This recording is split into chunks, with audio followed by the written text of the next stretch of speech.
नमस्कार, मी शुभांगी होते बोलते प्रादेशिक हवामान केंद्र मुंबई इथून। आज सकाळी 8:30 वाजताच्या आलेल्या निरीक्षणानुसार दक्षिण कोकण गोवा किनारपट्टीच्या जवळ पूर्व मध्य अरबी समुद्रामध्ये जो कमी दाबाचा क्षेत्र तयार झालं होतं ते पुढच्या 36 तासांमध्ये अजून तीव्र होऊन ते इंटेन्सिफाय होईल आणि त्याची आगेकूच ही उत्तरेला असेल।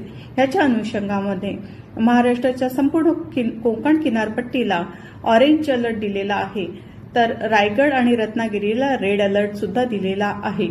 ह्या वेळेला वाऱ्याचा वेग 35 ते 40 किलोमीटर इतका असू शकेल, काही ठिकाणी तो 60 किलोमीटर इतका सुद्धा जाण्याची शक्यता आहे।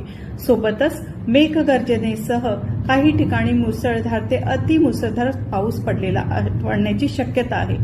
मच्छीमारांना चेतावणी दिली जाते की येत्या 2 ते 4 दिवसांमध्ये गुजरात किनारपट्टी आणि महाराष्ट्राची जो किनारपट्टी आहे तिथे तुम्ही जाऊ नका। धन्यवाद।